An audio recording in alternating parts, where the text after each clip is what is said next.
Hello guys, तो कैसे हैं आप सभी लोग। उम्मीद करता हूं आप सभी लोग बहुत बढ़िया होंगे और आपकी स्टडी उससे ज़्यादा अच्छी चल रही होगी और आपके घर के सभी फैमिली मेंबर्स बहुत ही बढ़िया होंगे। दोस्तों, आज का ये सेशन हमारा बहुत ही मज़ेदार होने वाला है क्योंकि आज हम पढ़ेंगे मिनिस्ट्रियल कॉन्फ्रेंसेस के बारे में। मेक श्योर आपने हमारी लास्ट की सारी वीडियोज़ देख ली जिसमें मैंने आपको डब्ल्यूटीओ का एग्रीमेंट, डब्ल्यूटीओ कैसे बना, उसके क्या फंक्शंस होते हैं, क्या प्रिंसिपल्स होते हैं, ये सारी चीज़ें हम पढ़ चुके हैं। एक टॉपिक और बचा है, दैट इज मिनिस्ट्रियल कॉन्फ्रेंसेस। वो आज हम कंप्लीट कर लेंगे और मैं आपको वादा करता हूँ कि डब्ल्यूटीओ की अभी तक जितनी भी मीटिंग्स हुई है उनके बारे में आपको 1-to-1 डिस्कशन करवाऊंगा और बताऊंगा कि हमारे यूपीएससी प्रीलिम्स में कौन कौन से क्वेश्चंस बहुत ज्यादा हाईलाइटेड होते हैं, जो एग्जाम में पूछे जाते हैं, उन पर मेरा जो फोकस है वो कहीं ज्यादा होगा। तो चलिए बिना टाइम को वेस्ट किए शुरू करते हैं आज का सेशन। मिनिस्ट्रियल कॉन्फ्रेंसेस, जैसा कि आप जानते हो कि जब भी हम कोई कमेटी या कोई मीटिंग बुलाते हैं तो उसके पीछे रीजन क्या होता है कि किसी चीज को डेवलप करना, किसी चीज के बैकग्राउंड से हम जाकर उसको क्या कर सके, अच्छा बना सके, उसके लिए हमें मीटिंग्स करनी पड़ती है। ठीक उसी तरह से वर्ल्ड ट्रेड ऑर्गेनाइजेशन में जो हर 2 साल पे मीटिंग होती है, उसको मीटिंग को नाम दिया जाता है मिनिस्ट्रियल कॉन्फ्रेंस, जिसको हम शॉर्ट में एमसी बोलते हैं। दोस्तों, अब आप लोग मुझे बताओगे कि जो इससे पुराना वाला एग्रीमेंट था, GATT, general agreement on trade and tariff, उसके अंदर जो मीटिंग होती थी उसको क्या बोलते थे और वो कौन से नंबर की मीटिंग थी जहां पर हमने डब्ल्यूटीओ बनाया और गेट को रिप्लेस कर दिया। ठीक है, चलिए तो अभी अपने मन में एक कॉन्सेप्ट बनाओ कि जो मिनिस्ट्रियल कॉन्फ्रेंस होती है ये एक मीटिंग होती है जो कि डब्ल्यूटीओ के द्वारा की जाती है और ये कब की जाती है, हर 2 साल पे एक बार की जाती है। अब आपके मन में क्वेश्चन आ रहा होगा, सर मान लो अगर हमें 2 साल से पहले ही किसी टॉपिक पर डिस्कशन करना हो तो क्या करेंगे। तो उस केस में जो हमारी मेंबर कंट्रीज हैं वो किसके पास जाएंगे, जनरल काउंसिल के पास जाएंगे और जनरल काउंसिल में कभी भी इमरजेंसी मीटिंग बुलाई जा सकती है। अदरवाइज हर 2 साल पे क्या बुलाई जाती है, मिनिस्ट्रियल कॉन्फ्रेंस बुलाई जाती है। तो वही लिखा है, the top most decision making body of World Trade Organization is ministerial conference, जो हर साल में 2 बार होती है और इसमें सभी के सभी मेंबर्स एक साथ मिलते हैं आके और किसी 1-2 टॉपिक पर ये क्या करते हैं, डिस्कशन करते हैं और कंक्लूजन ड्रॉ करते हैं जो कि सभी मेंबर कंट्रीज पर इक्वली एप्लीकेबल होता है। All of which are countries और कस्टम यूनियंस। अभी कस्टम यूनियन का मतलब क्या होता है कि जब हमारे यहाँ पर फ्री ट्रेड एग्रीमेंट हो जाता है, साथ में जो हमारी एक्सटर्नल पॉलिसीज होती हैं, फॉरेन ट्रेड पॉलिसी, वो भी सारी मेंबर कंट्रीज के लिए सेम होती है, इसको बोलते हैं कस्टम यूनियन। ठीक है, वैसे इसका मैं डिटेल डिस्कस करवाऊंगा लेकिन अभी नहीं, आगे आने वाली क्लासेस में बताऊंगी कस्टम यूनियन और free trade agreement, preferential trade agreement, custom market, union market, economic union और पॉलिटिकल यूनियन क्या होते हैं, ये सारी चीज़ें मैं आपको बताऊंगा। बट अभी थोड़ा सा आप ये मान के चलो, कस्टम यूनियन का मतलब होता है कि जब कंट्रियों का ग्रुप बन जाता है जिसमें फ्रीली तरीके से ट्रेड किया जाता है, जिसे बोलते हैं एफटीए, और साथ में उनकी जो एक्सटर्नल पॉलिसीज होती है यानी फॉरेन ट्रेड पॉलिसी, वो भी क्या रहती है, सभी कंट्रियों के साथ सेम रहती है। कहा जाता है जो मिनिस्ट्रियल कॉन्फ्रेंस है उसमें जो भी डिसीजन लिए जाते हैं किसी भी मैटर पे, उसके लिए बाकायदा एग्रीमेंट बनाया जाता है। अच्छा, एक बात बताओ, अगर हम देखें कि अभी आप जानते हो 2021 के अंदर जो यूएसए का पड़ोसी देश है कनाडा के अंदर बहुत ज़्यादा गर्मी पाई गई है, बहुत ज़्यादा गर्मी, मतलब जितना हमारे इंडिया की दिल्ली में नॉर्मल टेम्परेचर होता है लगभग 42 से 46 डिग्री के बीच में, वहाँ पर देखा गया कि 49 डिग्री का टेम्परेचर मिला। इतना ज़्यादा टेम्परेचर मिला, जहाँ पर ज़्यादातर ठंड रहती है, गर्मियाँ थोड़ी कम आती हैं, वहाँ पर 49 डिग्री का टेम्परेचर हमने देखा। उसके पीछे का रीज़न क्या है, जो इतना हाई टेम्परेचर हमने देखा, उसके पीछे का रीज़न है कि हमने इंडस्ट्रियलाइजेशन इतना ज़्यादा कर दिया जिसके चलते हमारे यहाँ पर क्या होने लगी, गर्मियाँ ज़्यादा होने लगी। जो ग्रीन हाउस गैसेस है उसका जो इम्पैक्ट है वो हमारे यहाँ पर नेगेटिव पड़ने लगा। क्यों हो पा रही है ये सारी चीज़ें, जस्ट बिकॉज ऑफ इंडस्ट्रियलाइजेशन। अभी को बताओ, ऐसे में जब हमारे यहाँ पर मिनिस्ट्रियल कॉन्फ्रेंस रखी जाएगी तो उसमें सभी मेंबर कंट्रीज क्या करेंगे, कंसेंसस करेंगी कि भाई ऐसा क्या किया जाए कि इस ग्लोबल वार्मिंग जैसी पैंडेमिक सिचुएशन को रिड्यूस किया जा सके।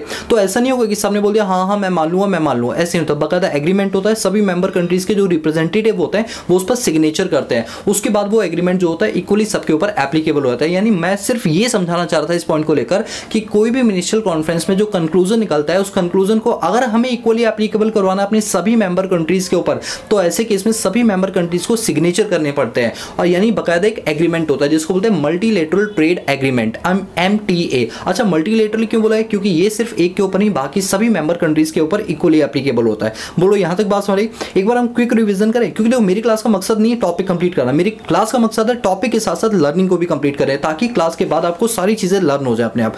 तो अभी तक हमने क्या पढ़ा, हमने पढ़ा मिनिस्ट्रियल कॉन्फ्रेंस होती है वो वर्ल्ड ट्रेड ऑर्गेनाइजेशन की टॉप क्लास बॉडी होती है जिसमें डिसीजंस को लिया जाता है, जो हर साल में 2 बार ली जाती है। इसमें सभी के सभी वर्ल्ड ट्रेड ऑर्गेनाइजेशन के मेंबर कंट्रीज पार्टिसिपेट करती हैं क्वेश्चन मेरा ये है, हमारे WTO में कितने मेंबर कंट्रीज हैं, आप लोग आंसर दोगे कमेंट सेक्शन में। और जो भी यहाँ पर कंट्रीज होती है वो अपना क्या बनाती है, कस्टम यूनियन बनाती है। अब कस्टम यूनियन क्या होता है आप बताना, ठीक है। मिनिस्ट्रियल कॉन्फ्रेंस जो ली जाती है उसके अंदर जो भी डिसीजन, जो कॉन्सेंसस बनाया जाता है उसके लिए बाकायदा क्या किया जाता है, एक एग्रीमेंट किया जाता है कि कल को अगर कोई मेंबर कंट्री बोले कि नहीं भाई मैं तो ये काम नहीं करूंगा, तो हम उसे दिखा पाए कि देख बेटा ये तूने सिग्नेचर किया और तू नहीं मान रहा, तो बेटा तू मेंबरशिप तो तेरी गई और साथ में पेनल्टी पड़ेगी, वो अलग पड़ेगी, इंटरनेशनल कोर्ट के अंदर तुझे घसीटेंगे, फिर देखते हैं कैसे तू नहीं करेगा। तो ये सारी चीजें हमने पढ़ ली मिनिस्ट्रियल कॉन्फ्रेंस के रिगार्डिंग। बोलो पहले इतनी चीज क्लियर है या नहीं है, चल सकता हूँ आगे? चलो ठीक है। अब हमारे यहाँ पर मिनिस्ट्रियल कॉन्फ्रेंस जब से WTO बना है तब से लेकर अभी तक मिनिस्ट्रियल कॉन्फ्रेंस टोटल 11 हुई हैं। सर आपने तो 12 लिखे, बेटा 12वीं अभी होने के लिए, ठीक है। हो सकता है जब आप वीडियो देख रहे हो उस टाइम पर ये 12वीं मीटिंग हो जाए, नो डाउट, ठीक है। तो अभी टोटल मिला के हमारी 11 है, अभी चलो 12 बोल देता हूँ, 12 मीटिंग्स हुई हैं, ठीक है। जिसमें फर्स्ट मीटिंग जो हुई थी वो कहाँ हुई थी, सिंगापुर में। और कब हुई थी ये मीटिंग, 9 से लेकर 13 दिसंबर तक हुई थी 1996 में। अच्छा एक बात बताओ, हमारा वर्ल्ड ट्रेड ऑर्गेनाइजेशन बना कब था, 1994 में, ठीक 2 साल बाद। देखो 1996 में क्या हुआ, मीटिंग हुई थी 9 से 13 तारीख तक की। फिर सेकंड मीटिंग जिनेवा में हुई थी। अच्छा ये जो नाम पड़े हुए हैं ना, ये कंट्रीज के नाम है कि जिस जगह मीटिंग होती थी उस कंट्री के नाम से इस मीटिंग को बुलाया जाता था। जिनेवा मीटिंग 18 से 20 मई 1998 को हुई। फिर सीटल में हुई 30 नवंबर से 3 दिसंबर 1999 में। फिर दोहा हुआ 9 से 13 नवंबर 2001 में। फिर कैनकम हुआ, ये 10 से 14 सितंबर में हुआ। हांगकांग मीटिंग हुई 13 से 18 दिसंबर 2005 के अंदर। जिनेवा मीटिंग हुई 30 नवंबर से 2 दिसंबर 2009 तक। फिर दोबारा जिनेवा में मीटिंग हुई, 8th मीटिंग जो है हमारी जिनेवा में हुई 15 से 17 दिसंबर 2011। फिर 9th मीटिंग बाली में हुई 3 से 6 दिसंबर 2013। 10th मीटिंग नायरोबी में हुई थी 15 से 19 दिसंबर 2015। और 11th मीटिंग हमारी ब्यूनस एयर्स में हुई थी 10 से 13 दिसंबर 2017। और अभी जो 12वीं मीटिंग है वैसे ये जो है कजाकिस्तान में होने वाली थी, लेकिन ड्यू टू ग्लोबल पैंडेमिक इसको हमने ट्रांसफर करके फिर जिनेवा में कर दिया, जो कि 3 दिसंबर 2021 में होने के लिए है। आई बात समझे? अच्छा आपके मन में क्वेश्चन आ रहा होगा सर क्या ये हमें सारी मीटिंग्स याद करनी पड़ेगी यूपीएससी प्रीलिम्स मेंस के लिए? मैं आपको बता दूं आपको वैसे तो याद करनी पड़ेंगी। हो सकता है वो आपसे पूछे कौन सी मीटिंग कहां पर हुई थी, तो मैं तो ये कहूंगा आपको याद करनी पड़ेंगी, ठीक है। अब बात करते हैं, आपके मन में क्वेश्चन आ रहा होगा कि सर क्या हमें हर मीटिंग का डिटेल डिस्कस पढ़ना है कि फर्स्ट मीटिंग में क्या हुआ होगा, सेकंड मीटिंग में क्या हुआ? नहीं दोस्तों, मैंने अभी पिछले 5 साल को ट्रेंड देखा, जो एग्जाम में क्वेश्चन पूछे जाते हैं उसके हिसाब से कुछ ऐसी मीटिंग्स हैं जिनके अंदर इंडिया और अमेरिका दोनों आपस में भिड़ गए। आप सोच रहे होगे नहीं सर ऐसा हो ही नहीं सकता, अमेरिका की सब चाटते हैं तो हम भी चाटेंगे ना। नहीं दोस्तों ऐसा बिल्कुल भी नहीं है। यहाँ पर इंडिया अमेरिका वालों से भिड़ गया, और कैसे भिड़ा भाई साहब, ऐसे पॉइंट पर भिड़ा कि अमेरिका वाले घुटने टेक गए इंडिया के सामने। अभी मैं आपको बताऊंगा कौन कौन सी मीटिंग में हुआ। तो यानी यहाँ पर हमें सीखने वाली बात यह है कि हमें अपने पास 12 की 12 मीटिंग में होने वाली चीज़ों को याद नहीं करना।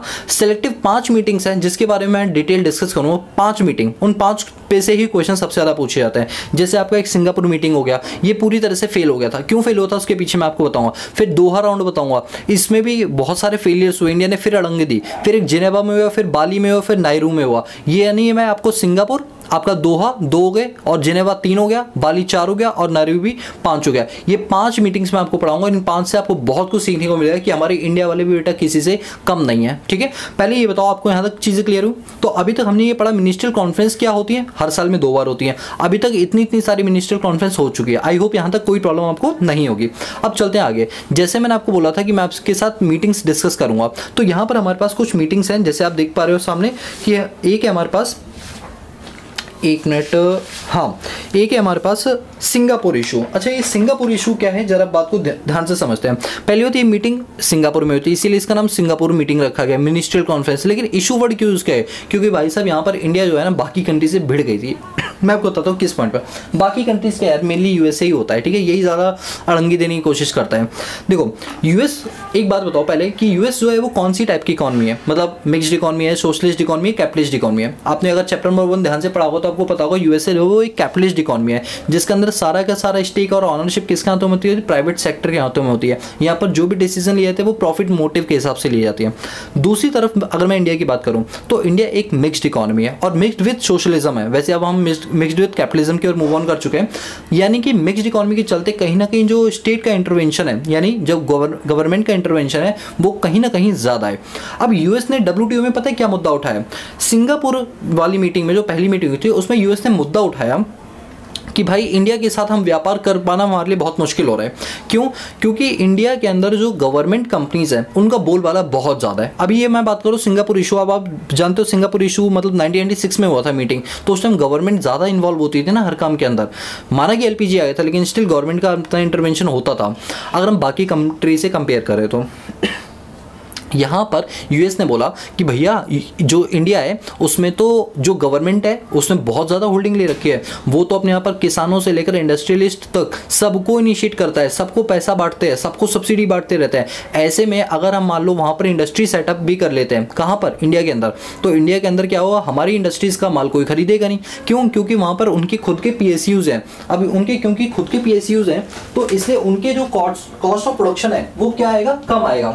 जो उनका कॉस्ट ऑफ प्रोडक्शन है वो क्या आएगा? कम आएगा। क्योंकि वहाँ पर इंडिया की जो कंपनीज है उनको कौन इनिशिएट करता है, कौन सब्सिडी देता है? गवर्नमेंट देती है, तो उनका COP कम आएगा।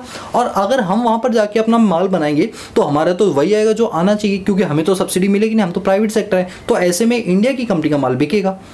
इस बात से USA बड़ा नाराज़ था। इंडियन गवर्नमेंट ने कहा भाई आपकी नाराज़गी जायज़ बनती है, लेकिन हमने कुछ नाजायज़ काम नहीं किया। हमें एक गरीब कंट्री, हमें डेवलपिंग कंट्री, हम आपकी तरह डेवलप्ड कंट्री नहीं है। इस रीज़न से हमें अपने इंडस्ट्रियलिस्ट को, हमें अपने फार्मर को, दोनों को इनिशिएट करना पड़ेगा और दोनों को सब्सिडी देनी पड़ेगी। तो सबसे पहला मुद्दा जो US ने उठाया वो था स्टेट ऑन्ड एंटरप्राइज, कि हर जगह गवर्नमेंट बहुत एंटरप्राइज में घुसती है जिसके चलते हमारा प्राइवेट सेक्टर का माल नहीं बिक पाता। दूसरा USA ने इशू उठाया इंडिया के साथ लेबर इशू। लेबर इशू में US ने बोला कि देखो इंडिया की जो लेबर है उसको स्टैंडर्ड लेबर में कन्वर्ट करो। स्टैंडर्ड लेबर का मतलब है सबकी वेजेस फिक्स करो, कौन कितने घंटे काम करेगा ये चीज़ फिक्स करो। और सबसे बड़ी बात कि यहाँ पर आप लेबर की जो फैसिलिटी है उसको अगर आप देते हो तो आप दुनिया को बताओ कि आप अपने लेबर को किस तरह से सुविधा देते हो। जैसे मनरेगा प्रोग्राम आ गया, तो इसमें क्या है, गवर्नमेंट 100 दिन का या जो हमारे कई टाइप के प्रोग्राम चलते हैं उसमें क्या होता है कि एम्प्लॉयमेंट प्रोग्राम चलाए जाते हैं, एम्प्लॉयमेंट दिए जाते हैं। इस बात से USA बड़ा नाराज़ है। USA कहता है कि आप जानबूझ के जो लोग नहीं भी काम करना चाहते उनको भी एम्प्लॉयमेंट दे रहे हो, तो आपके यहाँ लेबर स्ट्रक्चर्ड है ही नहीं। लेबर जो सप्लाई है वो ऑर्गेनाइज्ड तरीके से नहीं है। तो फिर हमारे इंडिया की तरफ से रिप्रेजेंटेटिव जो गए थे उन्होंने क्या बोला कि USA हाथ जोड़ के बोला कि देखो आप तो हो डेवलप्ड कंट्री, तो आपके यहाँ के लेबर थोड़ी लगते हैं, हमारे यहाँ का लेबर तो दूर से नज़र आ जाता है कि हाँ ये लेबर क्लास का है। तो इसलिए हमें अपने लेबर को बढ़ाना है, उनके लिविंग स्टैंडर्ड को बढ़ाना है, जिसके चलते हमें लेबर को इनिशिएट करना पड़ेगा और ना चाहते हुए भी उनको एम्प्लॉयमेंट देना पड़ेगा ताकि उनकी जेब में पैसा है, उनके भी घर में चूल्हा जले। हम ये नहीं चाहते हैं कि सिर्फ एक ही का चूल्हा जले प्राइवेट सेक्टर का, हम हर चीज़ को कंसीडर करते हुए चलता है। इसलिए भैया लेबर इशू वाला मुद्दा तो आप ना ही उठाओ तो बेहतर है। अब फिर USA तमतमा गया। अब तीसरा मुद्दा क्या उठा, गवर्नमेंट प्रोक्योरमेंट। अच्छा गवर्नमेंट प्रोक्योरमेंट, इस बात को तो लेकर USA क्या WTO भी पैर जोड़ देती है इंडिया के सामने। क्यों? सुनो, US की गवर्नमेंट बोलती है कि भाई ऐसा है कि आप अपने फार्मर्स को MSP नहीं दोगे। MSP मतलब मिनिमम सपोर्ट प्राइस नहीं दोगे।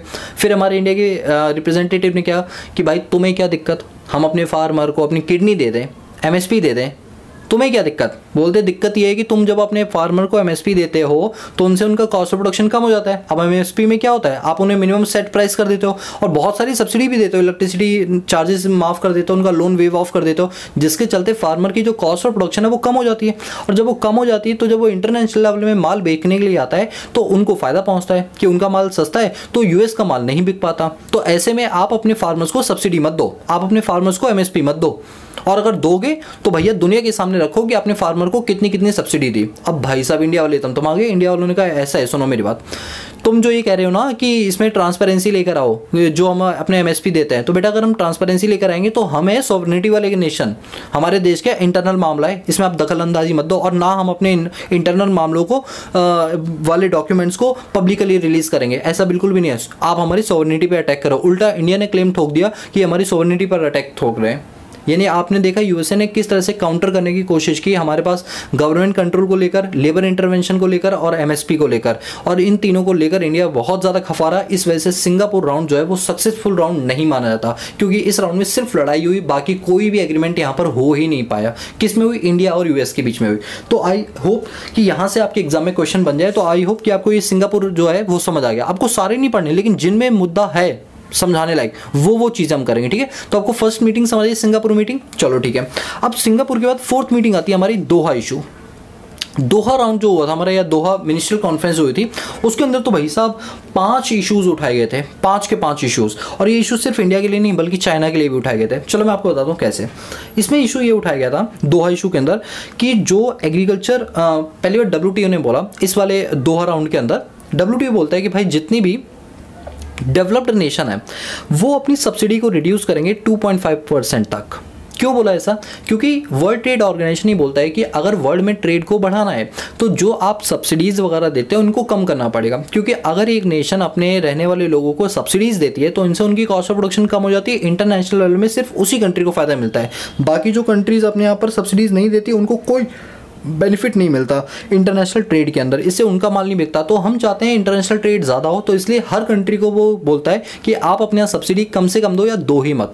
लेकिन यहाँ पर डेवलप्ड नेशन के लिए बोला गया कि अगर आप एग्रीकल्चर सेक्टर में सब्सिडी देना चाहते हो तो आप अपनी सब्सिडी को कम करो, 2.5% करो। अब क्योंकि ये तो डेवलप्ड नेशन की बात थी तो इंडिया शांत रहा, क्योंकि इंडिया तो डेवलपिंग कंट्री है। दूसरा बोलेगा स्पेशल सेफ गार्ड मैकेनिज्म, जिसे SSM बोलते हैं, मोस्ट इंपॉर्टेंट पॉइंट। अब ये जो SSM है ये क्या बोलता है, मैं आपको पहले बताऊँ क्या बोलता है। चलो सुनो, इसके लिए मैं आपके सामने एक एग्जांपल रखता हूँ SSM के लिए। देखो SSM ये बोलता है हमारे पास, यहां बोला गया, अच्छा एक बार बता दूं मैं क्या पढ़ा रहा हूं, मैं स्पेशल सेफगार्ड मैकेनिज्म पढ़ा रहा हूं, ठीक है। कभी कंफ्यूज मत हो जाना कि सर कोई नया टॉपिक तो नहीं आ गया, ये वही टॉपिक है, बस थोड़ा डिटेल समझा रहा हूं एग्जांपल के साथ। जैसे मान लो ये हमारा इंडिया है, ठीक है, ये आ गया और इंडिया, और ये हमारा US है, ठीक है।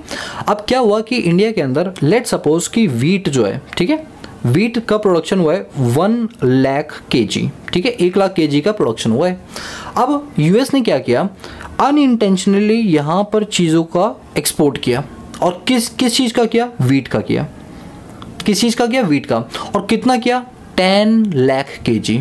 कितना किया, 10 लाख kg। तो अब इंडिया में खुद का वीट तो 1 लाख था ही था, और इससे भी वीट आ गया कितना, 10 लाख। तो टोटल वीट का कितना हमारे पास सरप्लस आ गया, 11 लाख किलो का सरप्लस आ गया। कितने रुपए का, 11 लाख का। अच्छा एक बात बताओ, जब मार्केट में किसी चीज़ की सप्लाई जो है, सप्लाई देख रहे हो, पहले 1 लाख थी अब 11 लाख होगी। जब सप्लाई बढ़ती है, चीज़ें बहुत ज़्यादा संख्या में होती है, तो ऐसे में जो प्राइस होती है वो कम होगी, बराबर होगी या ज़्यादा होगी, सर प्राइस कम हो जाएगी। और जैसी प्राइस कम होगी फार्मर्स को लॉस होना शुरू हो जाएगा। आप मेरी बात को समझ रहे हो? अगर मार्केट में एक्सेसिव प्रोडक्शन हो जाता है तो ऐसे में फसलों की कीमतें कम हो जाती है। कहा जाता है कि अगर कोई फसल बहुत अच्छी गई है तो फार्मर को उससे नुकसान हो जाता है। आपको होगा ऐसे कैसे, क्योंकि उसका स्टॉक मार्केट में बहुत ज़्यादा होगा, और जब किसी चीज़ का स्टॉक ज़्यादा होता है तो प्राइस क्या हो जाता है, कम हो जाते हैं। तो ऐसे में हमारे इंडिया वाले लोग क्या करते हैं, सुनो मेरी बात, इंडिया वाले लोग कहते हैं कि कोई दिक्कत नहीं भाई, तुम्हारे प्राइस कम हुए ना, तो एक काम करो, हम आपको MSP देंगे। क्या देंगे, MSP देंगे, मिनिमम सपोर्ट प्राइस देंगे। तो आपको इतनी प्राइस जो हम डिसाइड करेंगे वो तो मिलेगी ही मिलेगी, ठीक है। और साथ में हम आपको क्या देंगे, सब्सिडीज देंगे। हम आपको क्या देंगे, सब्सिडीज देंगे, जिससे आपका कॉस्ट ऑफ प्रोडक्शन कम आए, जिससे आपका कॉस्ट ऑफ प्रोडक्शन कम आए और मार्केट में आप एक्सपोर्ट कर पाओ। इस बात को लेकर US क्या है, परेशान है। अब US ये बोलती है कि भाई हम क्या करेंगे, आपके यहाँ पर खूब सारा देखो इनपुट डाल देंगे, जिसके वजह से आपके प्राइस क्या हो जाएंगे, कम हो जाए। यहीं पर बीच में WTO भी बैठा हुआ है। WTO बोलता है बेटा अमेरिका जो तुम कर रहे हो वो गलत कर रहे हो, तुम अपने डेवलप्ड होने का फायदा डेवलपिंग नेशन के साथ नहीं उठा सकते। इसी बात को लेकर WTO ने क्या बोला, ये इंडिया के फेवर में बात बोली कि ऐसा है कि भाई स्पेशल सेफगार्ड मैकेनिज्म को लागू कराएंगे, और ये सिर्फ किसके लिए होगा, डेवलपिंग नेशन के लिए होगा। यानी अगर कोई ड्रास्टिकली सप्लाई बढ़ाने की कोशिश करता है, जैसे US ने क्या किया था, इंडिया में सप्लाई बढ़ाने की कोशिश की थी ताकि प्राइस ड्रॉप हो जाए, तो ऐसे केस में डेवलपिंग नेशन अगर चाहे तो वो अपनी प्राइस जो डिक्रीज हुई है उसकी वजह से वो इंपोर्ट पर ड्यूटीज असाइन कर सकते हैं। यानी ऐसे केस में इंडिया के पास फुल और एक्सक्लूसिव राइट है कि जब माल USA से आएगा तो वो इंडिया में एंटर करने से पहले ही इस पर काउंटर वेलिंग ड्यूटी लगा देंगे। क्या लगा देंगे, काउंटर वेलिंग ड्यूटी। और वो साथ के साथ काउंटर वेलिंग ड्यूटी के साथ साथ वो क्या लगा सकते हैं, स्पेशल सेफगार्ड ड्यूटी भी लगा सकते हैं, ये भी लगा सकते हैं। अच्छा काउंटर वेलिंग ड्यूटी का मतलब क्या होता है कि जब कोई नेशन बिलो द कॉस्ट में आके, बिलो द कॉस्ट में आके नहीं, जैसे मान लो USA के फार्मर्स को जो सब्सिडी दी गई है उसके बराबर जब हम टैक्स लगाते हैं उसे बोलते हैं काउंटर वेलिंग ड्यूटी। ये तो सभी दे सकते हैं, डेवलप्ड भी दे सकते हैं, डेवलपिंग को एक एक्स्ट्रा दिया गया सेफगार्ड। इसके अंदर एक परसेंटेज होती है जो आप ड्यूटी लगा सकते हो इंपोर्ट के टाइम पर, यानी एक तरह का ये इंपोर्ट ड्यूटी है। अगर कोई बाहर का बंदा आपके यहाँ पर सप्लाई बढ़ाना चाह रहा है तो आप उसी केस में आप क्या लगा दो, ड्यूटी लगा दो, जिससे उसका माल महंगा हो जाए, उसका माल क्या हो जाए, महंगा हो जाए। तो इससे आपकी प्राइस ड्रॉप नहीं होंगे, इससे जो आपके प्राइस हैं वो ड्रॉप नहीं होंगे। तो ये जो प्राइस ड्रॉप की कहानी है ये सिर्फ किसको मिलती है, एसएसडी को, यानी एसएसडी सॉरी डेवलपिंग नेशन को मिलती है। वही लिखा हुआ है स्पेशल सेफगार्ड मैकेनिज्म, ये किसको दिया जाता है, सिर्फ डेवलपिंग नेशन को दिया जाता है। अब अमेरिका वालों ने कहा नहीं नहीं भाई ऐसा नहीं होगा।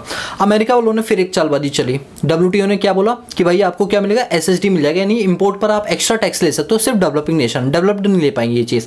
इन्होंने अमेरिका वालों ने चालबाजी चली कि देखो भाई ऐसा है कि अगर तुम्हारी प्राइस जो है वो 40% से कम हो जाती है, ये जो प्राइस कम हुई ना किसकी वजह से, सप्लाई के बढ़ने की वजह से, अगर तुम्हारी प्राइस 40% से कम होती है तो ही तुम क्या यूज़ कर सकते हो, एसएसडी का।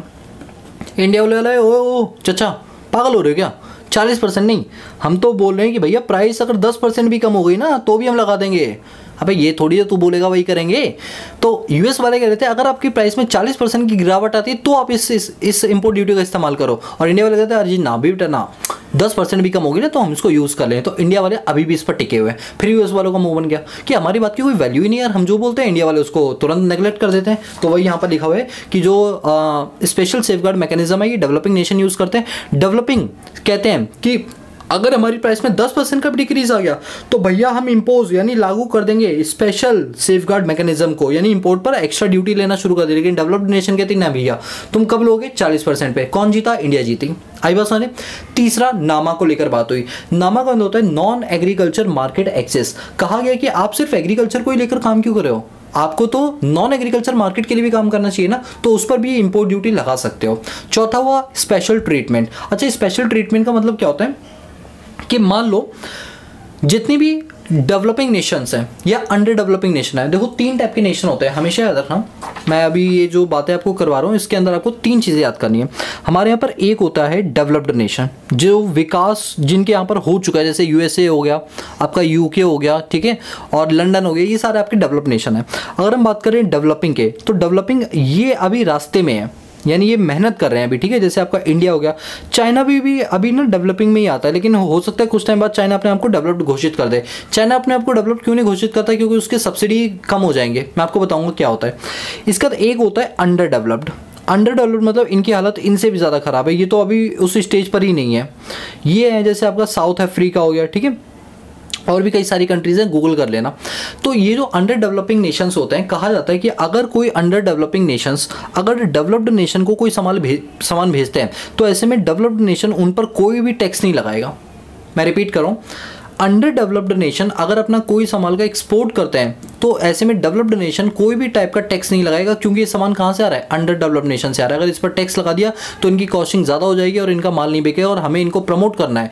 इसी मैकेनिज्म को बोला गया स्पेशल ट्रीटमेंट, कि जितनी भी अंडर डेवलपिंग कंट्रीज हैं उनको स्पेशल ट्रीटमेंट दी जाएगी। और अब आप कहोगे sir what about developing Nations, तो भैया डेवलपिंग नेशन को भी स्पेशल ट्रीटमेंट दी रहेगी।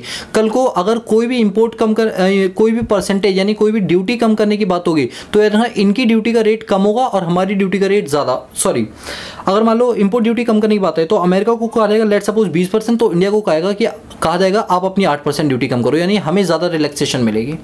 ये हमारे लिए भी एप्लीकेबल है, डेवलपिंग और अंडर डेवलपिंग दोनों के लिए है, कि इन दोनों को क्या मिलेगा, स्पेशल ट्रीटमेंट का दर्जा मिलेगा। और ट्रिप्स क्या बेटा, तो फुल फॉर्म आपको पता है कि मैंने इतनी सारी क्लासेस सिर्फ इसी के लिए तो लाई जिससे आपका बेसिक स्ट्रांग हो।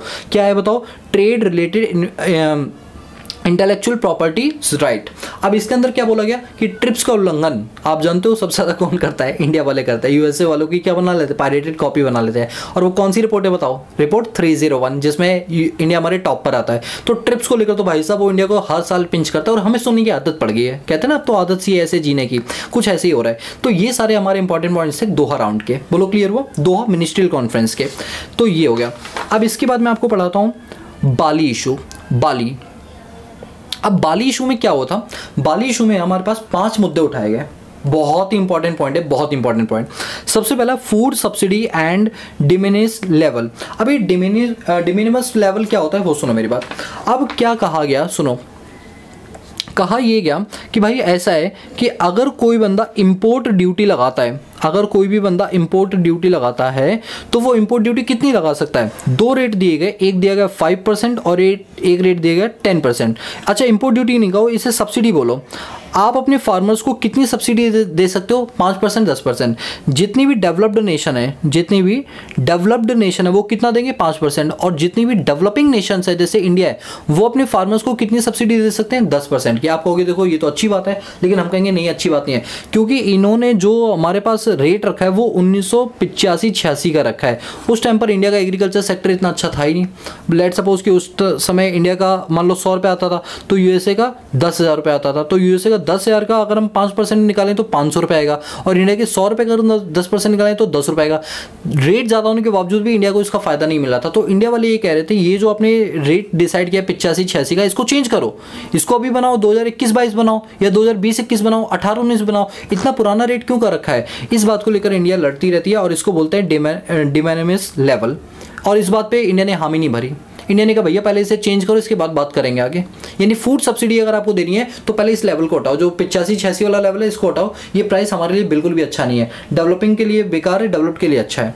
पीस क्लॉज की बात की गई। अब क्या हुआ कि जब इस बात को लेकर कंसेंसस नहीं बनी, मतलब सहमति नहीं बनी, तो भैया इंडिया वालों ने कहा फिर तो हम ऐसा करेंगे भैया, ऐसा ये 10% नहीं, हम तो 10% से ज़्यादा मान लो 12% भी देंगे, 15% भी देंगे। तो WTO ने वो बेटा हमने 10% सेट किया, 10 ही लो। तो इंडिया वालों ने कहा नहीं, आप पहले इसको चेंज करो, उसके बाद मैं 10% करूँगा। तो अब WTO वालों को भी लगा बात तो सही करें इंडिया वाले। तो कहा गया कि जितनी भी डेवलपिंग नेशंस है, याद है ना, WTO ने कहा जितनी भी डेवलपिंग नेशन है, जब तक इस चीज़ को हम चेंज नहीं करें तब तक ये लोग चाहें तो प्लस माइनस कर सकते हैं इस 10% के अंदर। मतलब हमें स्पेशल रिलैक्सेशन दी गई है कि हम इसमें और भी ज़्यादा सब्सिडी दे सकते हैं, यानी 10% से ज़्यादा की सब्सिडी दे सकते हैं। लेकिन कौन? डेवलपिंग नेशंस, और कोई नहीं। लेकिन कब तक? 2017 तक। अब इंडिया वाले ओ हेलो, अब ये जो मीटिंग हुई थी ना, मैं आपको बता दूं, ये 2013 में हुई थी। जो बाली इशू है वो 2013 में हुआ था। तो कहा गया 2017 तक आप ये वाली सब्सिडी का फ़ायदा उठा सकते हो। तो इंडिया वालों ने कहा ना भैया ना, इसको तो हमें बढ़ाना है। तो क्या बोला गया? पीस क्लॉज, इसी को बोला जाता है पीस क्लॉज। ये जो है ना कि 10% से आप बढ़ा सकते हो, इसे बोला जाता है पीस क्लॉज। तो पीस क्लॉज में कहा गया कि अगर आप सब्सिडी अपनी 10% से भी ज़्यादा दे सकते हो, लेकिन 2017 तक। इंडिया ने कहा नहीं भैया, इससे काम नहीं चले कि आपने 2017 तक यानी 3 साल तक के लिए हमें दे दिया, हमें इसका परमानेंट सोल्यूशन चाहिए। क्या आपको लगता है परमानेंट सोल्यूशन मिला? नहीं मिला। अब क्योंकि परमानेंट सोल्यूशन नहीं मिला, तो पता है क्या हुआ? एक एग्रीमेंट WTO ने बोला साइन करने के लिए, ट्रेड फैसिलिटेशन एग्रीमेंट। इसके अंदर क्या था कि एक्सपोर्ट इंपोर्ट को बढ़ावा देने के लिए चीज़ों को सिंप्लीफाई किया जाए, आसानी से सेटलमेंट हो जाए, जिससे आसानी से एक्सपोर्ट इंपोर्ट हो पाए। इंडिया ने कहा नहीं बेटा, हम साइन ही नहीं करेंगे, जब तक तुम हमें इस चीज़ का परमानेंट सोल्यूशन नहीं दोगे हम इसको साइन नहीं करने वाले। और इंडिया ने साइन किया ही नहीं। फिर चौथा इनका इशू था duty free, quota free to least developing countries. जितने भी हमारे यहाँ पर लीस्ट डेवलपिंग कंट्रीज है, उनके पास अगर वो माल भेजती है तो कोई टैक्स नहीं लगना चाहिए। यानी ये वाली बात चल रही है, मैंने आपको बताया था ना, अंडर डेवलपिंग नेशन अगर डेवलपिंग नेशन को माल भेजेंगे तो कोई भी ड्यूटी या कोई भी टैक्सेस नहीं लगाया जाएगा। ये इस राउंड में डिस्कस हुआ। पांचवा, national committee on trade facilitation. अच्छा, यहां पर क्या बोला गया?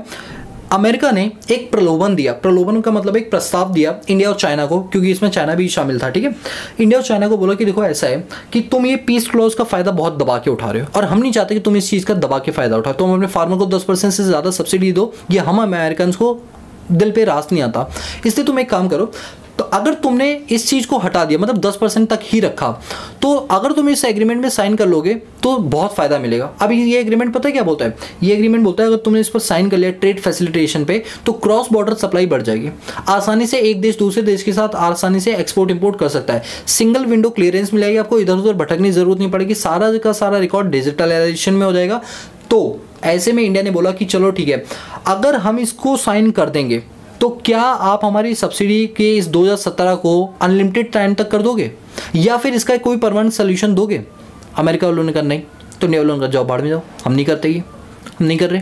ये मैंने क्रॉस लगाए हुए ना, ये जितने भी मैंने क्रॉस लगाए हुए हैं, इसका मतलब इंडिया ने इन पे सहमति नहीं दी, और चाइना ने भी नहीं दी। फिलहाल हम इंडियन इकोनॉमी पढ़े तो हम इंडिया की बात करेंगे, तो इंडिया ने इसकी सहमति नहीं। तो अगेन बाली राउंड जो है वो बहुत ज़्यादा डिस्कशन में रहा कि इसके अंदर इंडिया और यूएसए फिर आपस में भिड़ गए। अब बात करते हैं नैरोबी इशू का।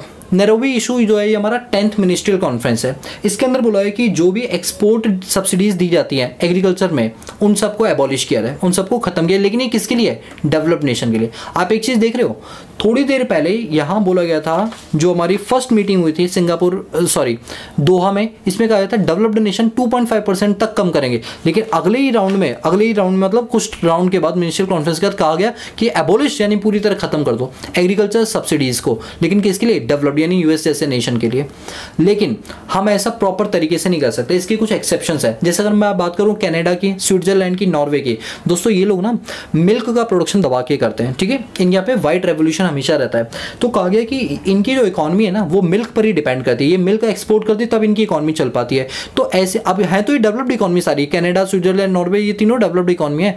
तो क्योंकि इनकी डेयरी फार्मिंग अफेक्ट हो जाएगी, क्योंकि इनका मैक्सिमम प्रोडक्शन ही डेयरी फार्मिंग से होता है एक्सपोर्ट करके, तो इनके लिए बोला है आप अपने यहाँ पर सब्सिडी देना चाहो तो दे सकते हो, लेकिन इस चीज़ को धीरे धीरे धीरे करके कम करो। 2022 तक अपनी सब्सिडी हटा दो, एकदम से मत हटाओ, धीरे धीरे धीरे धीरे करके हटा लो, ताकि आपको भी एकदम से झटका ना लगे, ठीक है। तो क्या कहा गया इस मीटिंग के अंदर नैरोबी में कि एबॉलिश करो एग्रीकल्चर एक्सपोर्ट सब्सिडी को, सारे के सारे डेवलप नेशन। लेकिन कुछ डेवलप नेशन जैसे कनाडा, स्विट्जरलैंड, नॉर्वे, इनको थोड़ी रिलैक्सेशन दी कि आप 2022 तक अपनी सब्सिडी को रिड्यूस किया, खत्म कर दो, ठीक है, आपको अच्छा खासा टाइम दे रहे हैं। दूसरा, सभी डेवलपिंग नेशंस जो हैं वो अपनी सब्सिडी को रिड्यूस करेंगी अप टू 2018 तक। अप टू 2018 तक मतलब है 2018 तक जितनी भी डेवलपिंग नेशन है लाइक इंडिया, चाइना, वो अपनी सब्सिडी को क्या करेंगी, कम करेंगे। क्या कहते हो इस बारे में? इंडिया वालों ने मान लिया होगा, अगेन नहीं माना। इंडिया वाले भाई साहब इस बात पे अड़े रहे, हम अपने किसानों को साथ देंगे देंगे और देंगे, चाहे कुछ भी कह लो, ठीक है।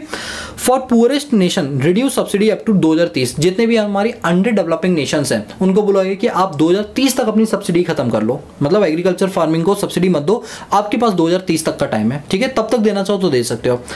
परमानेंट पीस क्लॉज की बात बोलेगी। परमानेंट पीस क्लॉज का मतलब है कि ये जो पीस क्लॉज था ना इसको परमानेंट कर देंगे।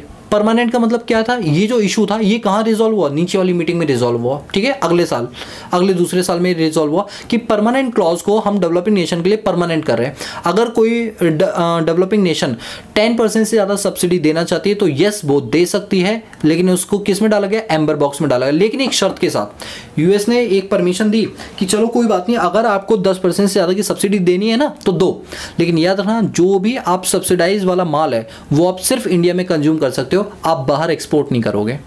देखो बात तो वही होगी ना, लेकिन चलो हम भी इतने से भी खुश थे कि अब हम अपने फार्मर को 10% से भी ज़्यादा सब्सिडी दे सकते थे 2017 के बाद भी, यानी अनलिमिटेड टाइम तक। लेकिन शर्त है कि जिस चीज़ को अपने सब्सिडाइज रेट पर दिया है उस चीज़ को आप एक्सपोर्ट नहीं कर सकते हो, वो चीज़ अपने डोमेस्टिक लेवल पे सेल कर सकते हो, डोमेस्टिक मार्केट के अंदर, मतलब इंडिया के अंदर, उसका आप एक्सपोर्ट नहीं कर सकते हो। भाई साहब हम इतने से भी खुश थे, ठीक है। तो हमें एक पीस क्लॉज का एक परमानेंट सोल्यूशन मिल गया।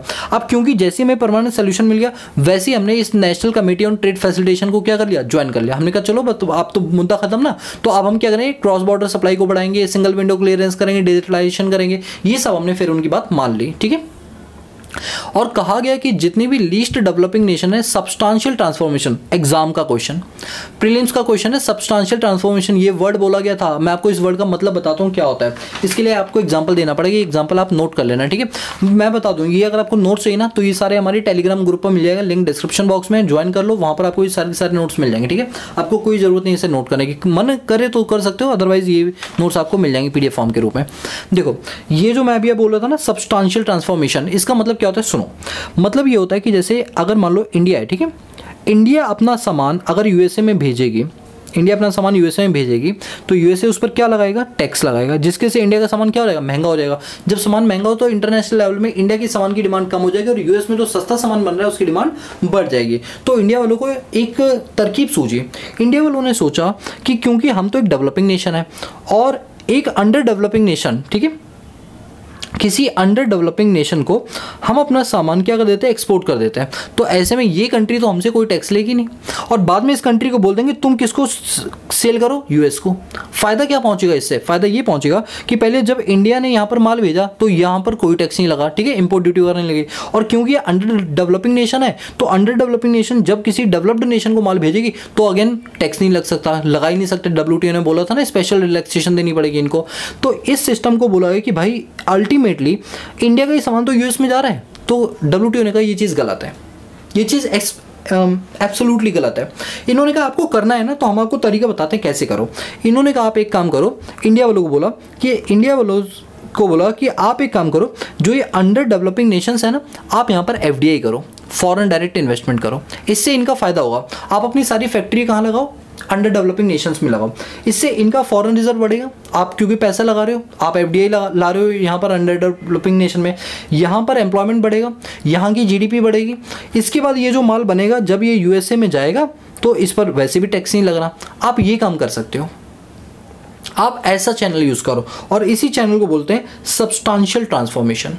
क्या बोलते हैं? Substantial transformation. कि आप एफडीआई के कॉन्सेप्ट को चूज करो जिससे अंडर डेवलपिंग नेशन का जो वैल्यू है वो बढ़ना शुरू हो जाए, इसकी जीडीपी बढ़े, नेशनल बढ़े, लोगों का लिविंग स्टैंडर्ड बढ़े, क्योंकि डब्ल्यूटीओ सभी प्रोस्पेक्ट से सोचती है।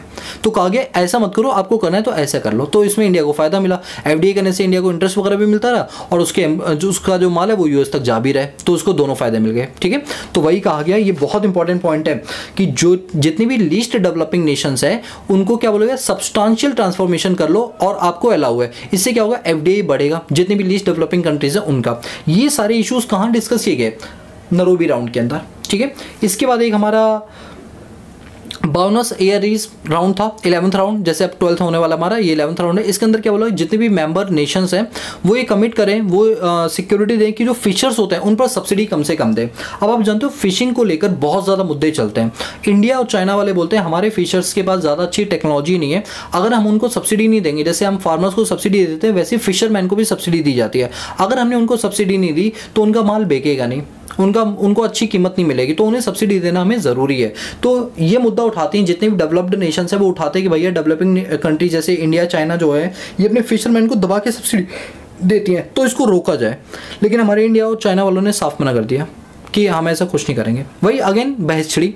अब ये सारी जितने भी मैंने आपको मीटिंग्स बताई, इन सारी मीटिंग में एक चीज़ आपने नोटिस की, मैंने सारी मीटिंग डिस्कस नहीं की, सिर्फ वही मीटिंग डिस्कस की जिसके अंदर कंसेंसस बन ही नहीं पाया, और यही एग्जाम में क्वेश्चन पूछे जाते हैं, यही एग्जाम में क्वेश्चन पूछे जाते हैं। तो आई होप कि आपको मिनिस्ट्रियल कॉन्फ्रेंस समझ आई हुई कि जो मिनिस्ट्रियल कॉन्फ्रेंस है वो कितनी बार होती है, और ये सारी लिस्ट है जो मिनिस्ट्रियल कॉन्फ्रेंस अभी तक हो चुके हैं। ठीक है, चलो आई होप आपको ये लेक्चर सीरीज पसंद आया होगा। अब आपका WTO वाला पार्ट पूरा कंप्लीट होगा, अब हम चैप्टर नंबर 8 को दोबारा से कंटिन्यू कर सकते हैं, इसलिए कोई दिक्कत वाली बात नहीं। दोस्तों अगर आपको हमारा काम पसंद आ रहा है तो प्लीज़ हमें इनिशिएट करना, हमें इंकरेज करते रहना, अपने लाइक शेयर सब्सक्राइब के साथ साथ, और अच्छे कॉमेंट करना जिससे मुझे पता चले कि हाँ आप लोगों को ये चीज़ें पसंद आ भी रही हैं, नहीं पसंद आ रही। कोई भी फीडबैक देना चाहते हैं आप हमारे व्हाट्सएप, इंस्टाग्राम सबसे जुड़ सकते हैं, सबके लिंक दिए हुए डिस्क्रिप्शन बॉक्स में। So guys that's all about this video lecture.